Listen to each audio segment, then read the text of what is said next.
There are two versions of your life happening at the same time, not in a fantasy, not in some distant alternate universe, but right here in your choices.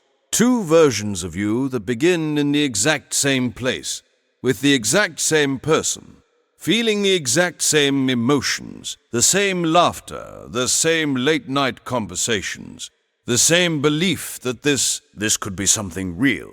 And yet, they end in completely different people. In one version, you notice something small, so small that most people would ignore it. A shift in tone, a comment that feels slightly off, a moment where your chest tightens but you can't explain why. Nothing dramatic, nothing obvious, just a feeling. And in that version you listen. You don't argue with it. You don't silence it. You don't convince yourself that you're overthinking. You simply pay attention, and eventually you walk away. In the other version, you feel the exact same thing, the same discomfort, the same hesitation, the same quiet voice inside you asking, "Is this okay?"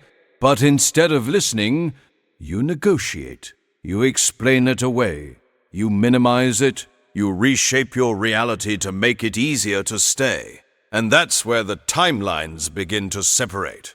Not in a big dramatic decision, but in a quiet moment where you chose comfort over truth. No one walks into a toxic relationship thinking this is going to break me. It doesn't begin with pain. It begins with intensity, with a tension that feels almost addictive. They text you constantly. They want to know everything about you. They make you feel like you matter deeply. And for a moment it feels like you've finally found something rare, something meaningful, something real. In both timelines, it feels the same at first, because toxic relationships don't start toxic. They start convincing. But then something subtle happens, a moment that doesn't match the rest. A joke that lands a little too harshly, a comment that feels more like criticism than honesty, a silence that feels intentional, not accidental, and your body notices. Before your mind has words for it, your body reacts. A slight tension, a pause, a shift in your energy. Timeline 1 pauses here. They don't rush past it. They sit with the discomfort. They ask themselves a simple question: why did that feel wrong? Timeline 2 also notices it, but instead of questioning the moment, they question themselves. Maybe I misunderstood. Maybe they didn't mean it like that. Maybe I'm just being too sensitive. And in that moment, something very small but very important happens. You stop trusting your own perception. The first compromise never feels dangerous. That's why it's so easy to make. It feels reasonable. It feels mature. It feels like you're choosing understanding over reaction. Timeline 2 tells themselves, no relationship is perfect. Everyone has flaws. I just need to be more patient. And those statements are not wrong. But in the wrong context, they become the foundation of self-abandonment, because there's a difference between accepting imperfections and accepting patterns that slowly erode your sense of self. Timeline 1 recognizes this difference early, not because they are stronger, not because they are strammer, but because they are willing to feel uncomfortable without immediately trying to escape it. They allow doubt to exist. They don't rush to fix the feeling, and eventually that clarity leads to a decision. They leave, not because everything was terrible, but because something wasn't right. Timeline 2 stays, not because everything is good, but because it's not bad enough to justify leaving. And this is where most people get stuck, waiting for something to be unbearable before they allow themselves to walk away. Toxic relationships don't destroy you instantly. They reshape you gradually, so slowly that you don't even notice it happening. At first, it's small adjustments. You think more carefully before you speak. You choose your words more cautiously. You avoid certain topics just to keep things smooth. It feels like compromise. But over time, it becomes conditioning. You start monitoring yourself constantly. not to express who you are, but to avoid triggering a reaction. And the more you do this, the more disconnected you become from your natural self.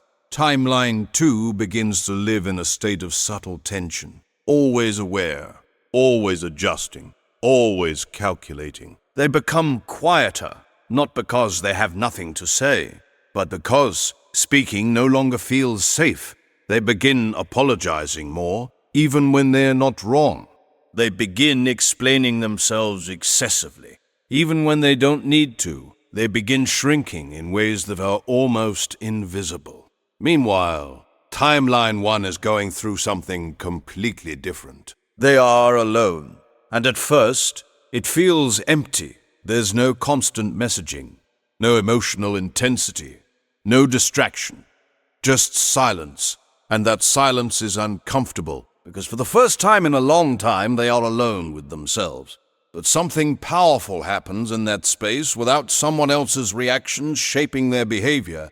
They begin to hear their own voice again. They begin to reconnect with their own thoughts, their own preferences, their own identity. And slowly, that emptiness transforms into something else, peace.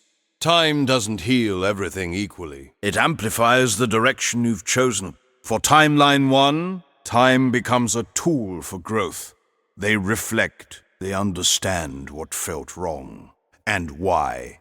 They rebuild their boundaries, not out of fear, but out of clarity. They begin to recognize patterns they once ignored, and because of that, they stop repeating them. They enter new connections differently, more aware, more grounded, more aligned with who they are.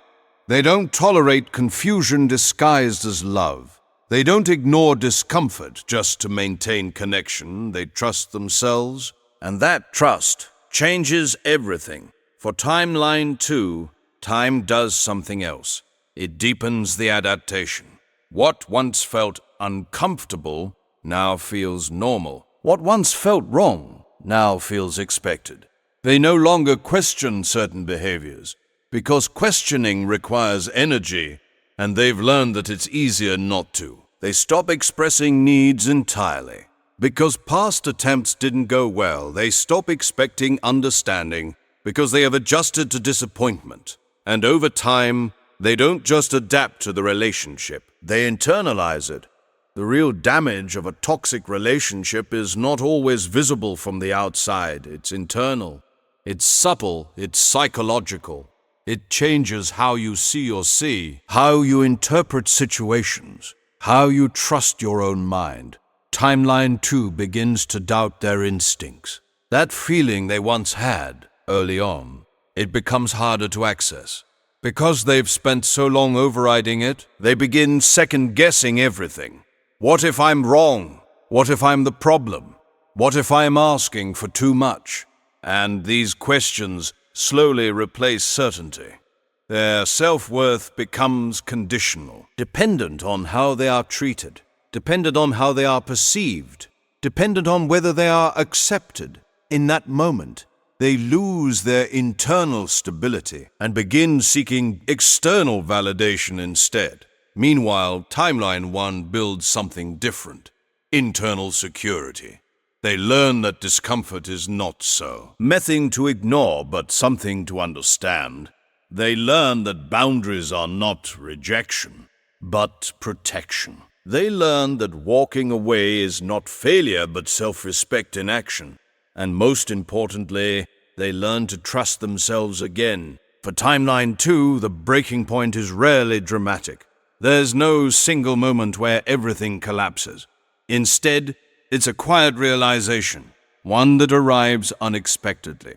They hear themselves apologize again for something they didn't do. They stay silent again when they wanted to speak. They laugh again at something that hurt, and suddenly there's a pause, a moment of awareness, a brief, uncomfortable clarity. And in that moment, they see themselves from the outside, not who they used to be, but who they have become, and the thought is almost impossible to ignore. When did I become this person?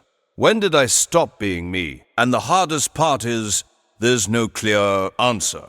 Because it didn't happen all at once. It happened slowly, quietly, over time. Most people think this is a story about relationships, but it's not. It's a story about decisions, about the moments where you felt something was off and chose what to do with that feeling. Because the relationship didn't change you overnight. You adapted to it. You adjusted to it. You stayed long enough for it to shape you. And that's the truth most people don't want to face, because it means acknowledging that at every stage there was a choice. Not an easy one, not a painless one, but a real one. Timeline 1 made that choice early.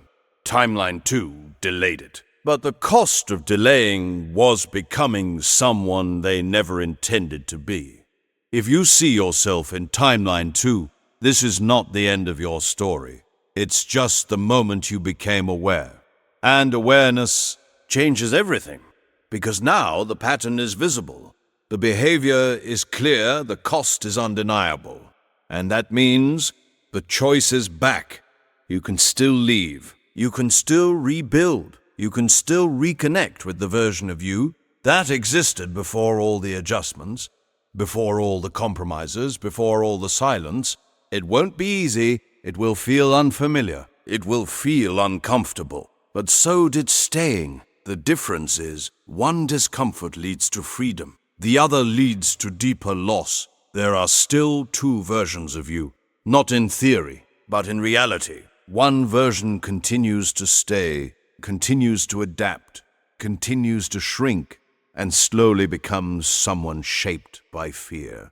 The other version decides that discomfort is worth it, decides that loneliness is temporary, decides that self-respect matters more than temporary comfort, and becomes someone grounded, someone whole, someone real. The question is not whether both versions excite, they do. The question is, which one are you choosing every single day?